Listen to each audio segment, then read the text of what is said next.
So hey everyone, welcome to one more section in this course. So in today's class, what we are going to study is we are going to study as to how to connect to an EC2 instance if suppose you are using a Windows-based machine. Because this entire course was aligned towards, recorded through a MacBook. So for Linux users, but then for Windows users, you may find it a little bit different when it comes to logging into an EC2 instance. And since I brought a brand new gaming PC, we are going to do that recording right now. Okay, so let's get started.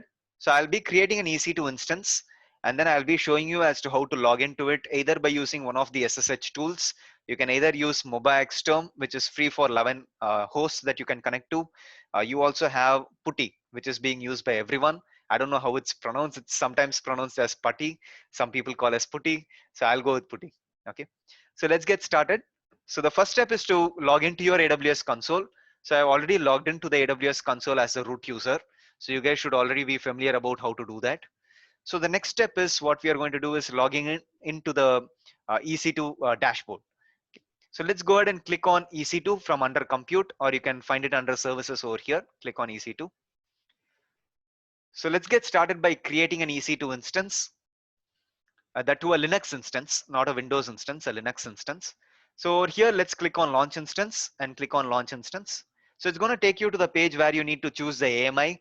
So we can either choose Ubuntu, you can use SUSE Linux, you can use Red Hat Enterprise, you can use Amazon Linux AMI. So in today's class, I'm going to go with Ubuntu just for a different variance in terms of the entire course. We have always been working with the Amazon Linux AMI. So in this particular lecture, we are going to go with Ubuntu 18.04. We also have one lecture in terms of Docker where we have CentOS machines. So in this particular lecture, we are going to go with Ubuntu 18.04, but they also support a previous version of Ubuntu, which is 16.04, which you can also find over here. You can also launch Windows Server, which we will see in a later lecture. How do you log into a Windows server by using an RDP connection? But for right now, we are going to go with SSH connection in terms of Ubuntu server. So let's click on select. So we are going to go with T2 micro in order to stay within the free tier eligible criteria. Okay. So let's click on configure instance details. So most of these settings have been discussed in the previous lecture. So if you are familiar with the previous lecture, you'll be able to understand this in more detail.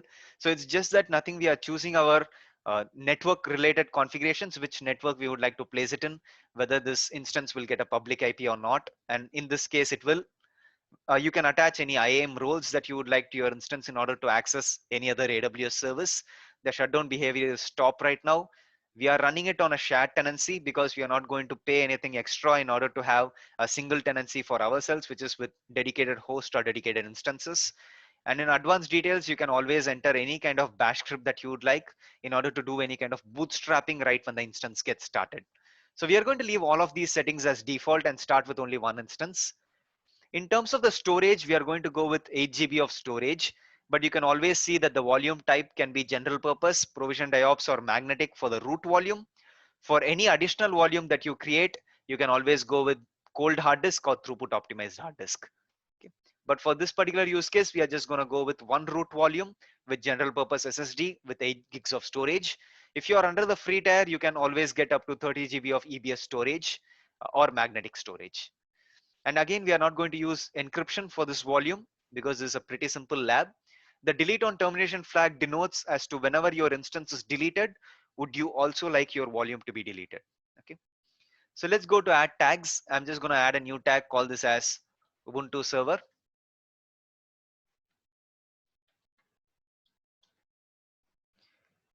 In the security group, you are going to ensure that port 22 is open only to my IP address. It's a very good practice that you do this. In fact, it's one of the best practices when it comes to launching an EC2 instance to always have SSH port open only to your IP address. I'm just going to call this security group as Ubuntu SG. So don't worry, in regards to the security group, you can always create as many security groups as you like, and you don't have any charges for security groups. So let's click on review and launch, and let's click on launch. We are going to choose a key pair. In this particular case, since it's a brand new system, I don't have a key pair. So therefore, I'm going to create a new key pair. I'm going to call this key pair as um, Windows Machine Akshay KP. Let's download the key pair. So you can see right now that the key pair is downloaded in the PEM format, and we are going to use PuttyGen in order to convert this into PPK format. Let's click on launch instances right now. So while the instance is launching, let's go ahead and download Putty, which also installs PuttyGen for us. So open up a new tab and start typing Putty download. The first link, putty.org. Let's click on that. You can download Putty from here. Let's click on this. And you can always take a look at the 64-bit and the 32-bit installer. Let's click on the 64-bit installer for 0.74 version. It's downloading that version. So let's wait for a little bit of time. Yep, the download is complete. Let's open up Putty. Let's click on next, next, install. So it's going to ask for a confirmation if you're on Windows. Let's click on yes. So let's click on finish. So right now Putty is downloaded. It's installed properly. So let's take a look at whether our instance has been launched or not.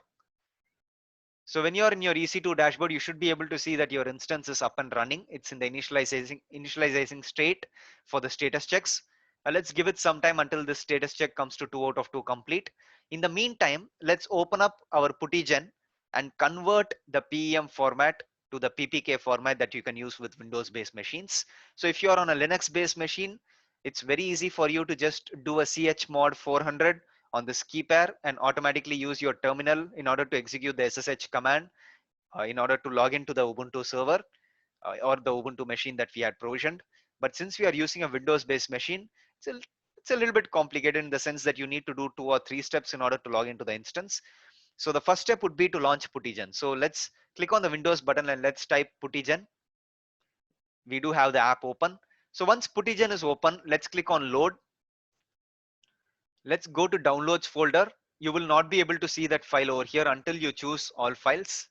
Now you should be able to see that file over here, the PEM file that you downloaded. Click on open. It should say successfully imported. Once it says successfully imported, click on OK. So right now, one thing to always note in your mind is that it's asymmetric encryption. So that means you have a public key as well as a private key. The public key is always associated with your instance within the ~sslash.ssh/authorized keys directory. That's the file, sorry, that's a file name. But then your private key is something that you have to provide. So therefore, in this PuttyGen dashboard, what you have to do is you have to save the private key, not the public key. That's very important to remember. So always save the private key, click on save private key. And it's going to ask whether you need to have a password to encrypt it and all that. I'm not going to have a password, so I'm just going to click on yes. So we are going to type the same name. I'm just going to call it as Windows machine Akshay KP dot. I'm just going to type PPK and click on save. So now we have the PPK file for this particular key pair. So let's click on close for Putty keygen. Now let's open up Putty. So let's put the Windows button and type Putty. And this is how Putty looks like. It's not a really nice UI, but then MobiXterm has a really good UI. But this is Putty and we are going to use SSH over port 22. The host name, you have to form it in such a way that it's able to properly connect to that respective user at that respective IP address. So the IP address that we are going to use over here is the public IP address of the instance, which is over here. It's 100.25.165.129. And at the same time, the user for Ubuntu operating system, the default user is Ubuntu. But for Amazon Linux, the default user is EC2-user. For CentOS machines, the default user is CentOS. And for Alpine Image, the default user is admin. Okay, so these are some things to remember. You can always find this in the AWS docs. But for right now, the host name should be termed in such a way that it should be Ubuntu at the public IP address, which is 100.25.165.129. This is how you form the host name. And then you go down to the SSH on the left side navigation bar. You click on auth, don't expand auth, click on auth, click on browse, and go ahead and choose your key pair from the downloads directory, which is your PPK file, and click on open and click on open for your session. So automatically it should give this host security key alert. Just add that fingerprint onto your host, which will add it to the known host file. And you should be able to log into the Ubuntu machine. So I have just magnified it. Let me, yep. So right now you should be able to see Ubuntu at the private IP of this machine. So you can start working with the Ubuntu operating system. You can start doing any Linux commands that you would like ls, or you can go into the / directory and start typing ls. You will be able to see all of the machine's directories. Okay. So this is how you log into an instance which is in the cloud, which is a Ubuntu based operating system based machine, and you do it from your Windows based machine by using a tool called as PuTTY. And you guys will be able to follow along with every other command that we do, because while using the Linux based operating system, which is my MacBook, I mean, I was using the terminal for most of the time, but I wanted to show you a session wherein you are able to go ahead and connect to this machine by using a tool called as PuTTY. So the final step is to destroy the entire infrastructure.